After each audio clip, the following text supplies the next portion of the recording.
Good morning students. आज हम लोग भौतिक रसायन के अंतर्गत चौथे पाठ का अध्ययन प्राप्त करेंगे, जिसका नाम रासायनिक गतिकी है, केमिकल काइनेटिक्स। फिर से ध्यान दिया जाए, भौतिक रसायन के अंतर्गत पाठ नंबर 4 के बारे में हम लोग अध्ययन प्राप्त करेंगे। इसका क्या नाम है बेटा? रासायनिक गतिकी, केमिकल काइनेटिक्स। इसी को हम लोग रासायनिक बल गतिकी भी कहते हैं। रासायनिक गतिकी या रासायनिक बल गतिकी, दोनों बातें एक ही है। यहां ये काइनेटिक्स शब्द जो है, इसकी उत्पत्ति ग्रीक शब्द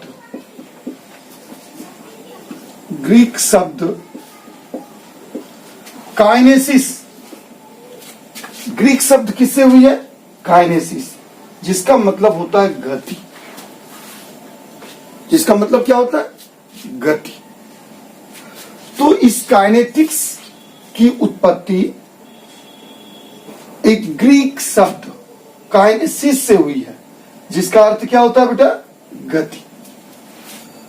तो इस अध्याय के अंतर्गत हम लोग अभिक्रिया की गति या अभिक्रिया का वेग एवं उसके क्रियाविधि के बारे में अध्ययन प्राप्त करेंगे। अर्थात इसकी परिभाषा क्या हो सकती है रासायनिक गतिकी की? तो रासायनिक गतिकी रसायन विज्ञान के वैसी शाखा को कहते हैं जिसके अंतर्गत हम लोग रासायनिक अभिक्रियाओं की गति एवं उसके क्रियाविधि के बारे में अध्ययन प्राप्त करते हैं। फिर से ध्यान दिया जाए कि रासायनिक गतिकी रसायन विज्ञान की वैसी शाखा को कहते हैं जिसके अंतर्गत हम लोग रासायनिक अभिक्रिया की गति एवं उसके क्रियाविधि के बारे में अध्ययन प्राप्त करते हैं। नहीं तो ये रासायनिक गतिकी जो है, इसमें मूल रूप से अध्ययन के 3 बिंदु हैं। मूल रूप से अध्ययन के कितने बिंदु है? 3 बिंदु। पहला बिंदु आपका आता है अभिक्रिया की दर तथा दर नियम। अभिक्रिया की दर तथा दर नियम, इसी को दूसरे शब्दों में हम कह सकते हैं कि अभिक्रिया का वेग एवं वेग नियम। दूसरा हमारा है अभिक्रिया की दर को निर्धारित करने वाले कारक। इसी को दूसरे शब्दों में हम कह सकते हैं कि अभिक्रिया के वेग को प्रभावित करने वाले कारक। और तीसरा हमारा है कि अभिक्रिया की क्रियाविधि को ज्ञात करना। तो मूल रूप से यही 3 बिंदु के बारे में हम लोग इस चैप्टर के अंतर्गत अध्ययन प्राप्त करेंगे। तो एक बार फिर से मैं बताना चाहता हूं कि यह भौतिक रसायन का पाठ नंबर 4 है, जिसका नाम क्या है बेटा? रासायनिक गतिकी, केमिकल काइनेटिक्स। रसायन विज्ञान की वैसी शाखा जिसके अंतर्गत हम लोग रासायनिक अभिक्रियाओं के वेग या रासायनिक अभिक्रिया की गति एवं उसके क्रियाविधि के बारे में अध्ययन प्राप्त करते हैं। उसको क्या कहते हैं? रासायनिक गतिकी। यहां काइनेटिक्स शब्द की उत्पत्ति जो है एक ग्रीक शब्द काइनेसिस से हुई है, जिसका अर्थ क्या होता है बेटा? गति। इस अध्याय के अंतर्गत हम लोग मूल रूप से 3 बिंदुओं पर अध्ययन प्राप्त करेंगे। पहला, अभिक्रिया की दर तथा दर नियम। इसी को दूसरे शब्दों में हम लोग कह सकते हैं अभिक्रिया का वेग एवं वेग नियम। दूसरा, अभिक्रिया के वेग को निर्धारित करने वाले कारक या अभिक्रिया की दर को प्रभावित करने वाले कारक। और तीसरा, अभिक्रिया की क्रियाविधि ज्ञात करना। तो यही 3 बिंदु हैं जिसके अंतर्गत हम लोग विभिन्न बातों को पढ़ेंगे। तो सबसे पहला पॉइंट आता है हमारा कि अभिक्रिया का वेग। क्या आता है? अभिक्रिया का वेग। अभिक्रिया का वेग। तो ये अभिक्रिया का वेग का यहां क्या अभिप्राय है? अभिक्रिया का वेग, रेट ऑफ रिएक्शन। तो यहां मूल रूप से अभिक्रिया का वेग का अभिप्राय होता है, जैसे सपोज करो कि A plus B equal to ये बन गया C plus D. A plus B equal to क्या बन गया? C plus D. तो अभिक्रिया के वेग को हम लोग 2 ढंग से परिभाषित कर सकते हैं। एक, इधर जो हुआ A प्लस बी, ये हुआ अभिकारक। ये क्या हुआ? अभिकारक। और इधर जो ये आपका C प्लस डी आया, ये हो गया प्रतिफल। ये क्या हो गया? प्रतिफल। तो कहता है अभिक्रिया के वेग के बारे में कि अभिकारकों में से किसी एक अभिकारक के सांद्रण में जो कमी आती है या प्रतिफलों में से किसी एक प्रतिफल के सांद्रण में जो वृद्धि होती है, इसी को हम लोग अभिक्रिया की गति या अभिक्रिया का वेग कहते हैं। फिर से ध्यान दिया जाए कि अभिकारकों में से किसी एक अभिकारकों में से किसी एक अभिकारक के सांद्रण में होने वाली कमी या प्रतिफलों में से किसी एक प्रतिफल के सांद्रण में होने वाली वृद्धि को ही अभिक्रिया का वेग कहते हैं। इसको एक उदाहरण से समझा जा सकता है कि सपोज कीजिए कि घर में 2 महिलाओं को 2-2 केजी आटा को गूंथ करके रोटी बनाने के लिए दे दिया गया है। 2 महिलाओं को 2-2 केजी आटा को गूंथ करके रोटी बनाने के लिए दे दिया गया है। अब दोनों का मूल्यांकन हमको करना है कि यहां रोटी बनाने का वेग जो है, रोटी बनाने की जो गति है, किस महिला की है।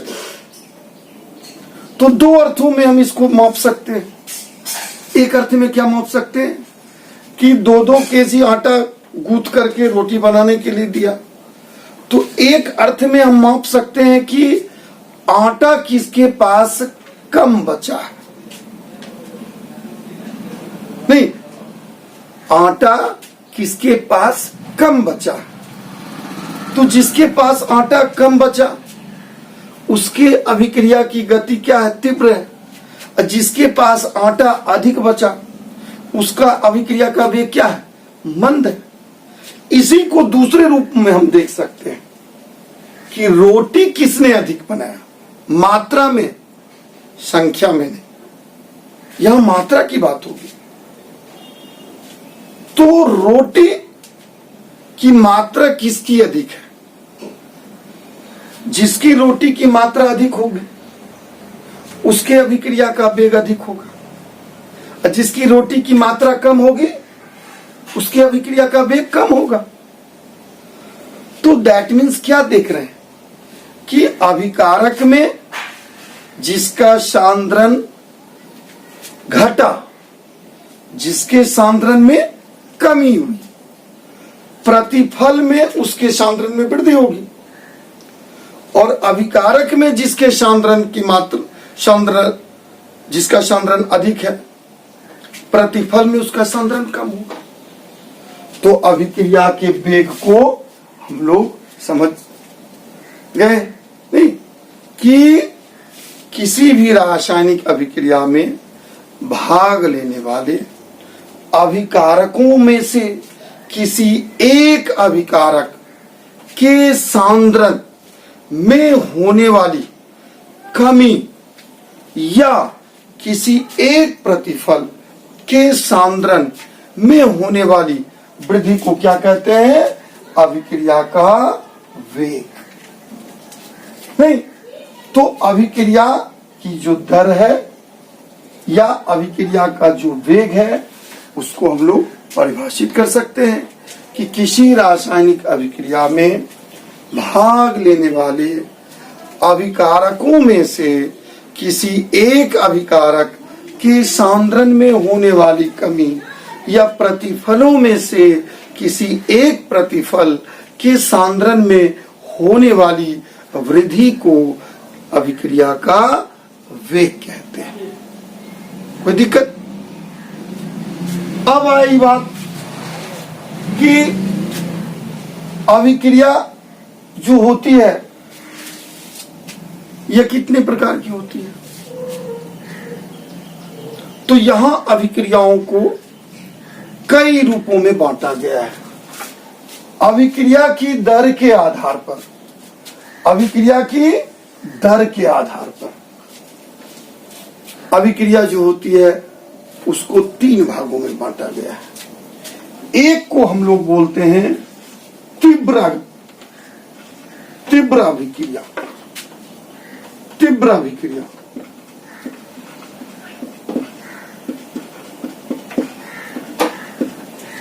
नहीं, तीव्र अभिक्रिया क्या हुआ कि जैसे आप लिए HCl और आप लिए NaOH, तो HCl हाइड्रोक्लोरिक अम्ल जब सोडियम हाइड्रोक्साइड से अभिक्रिया करती है तो क्या बनाती है? NaCl और प्लस H2।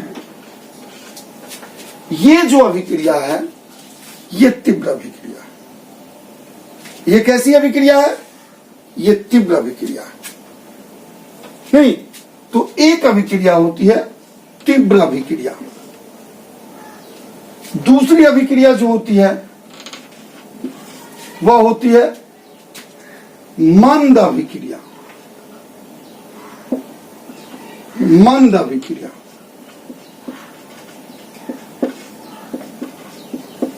मंद अभिक्रिया नहीं, वैसी अभिक्रिया जो मंद गति से संपन्न होती है उसको हम लोग क्या कहते हैं?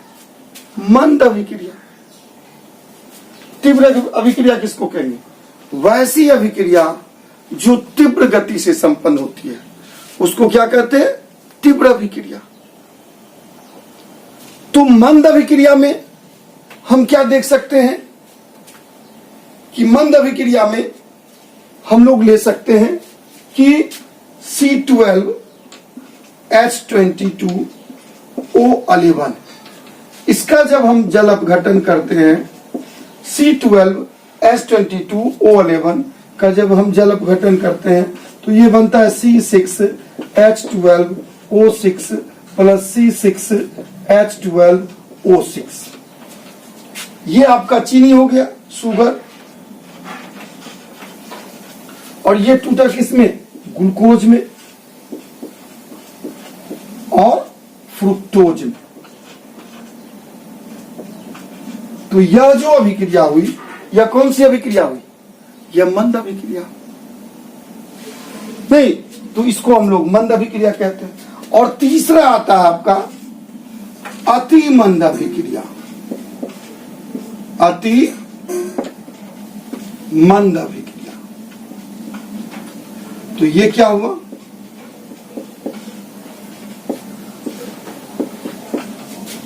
इसका एग्जाम्पल में आ गया लोहे में जंग लगना।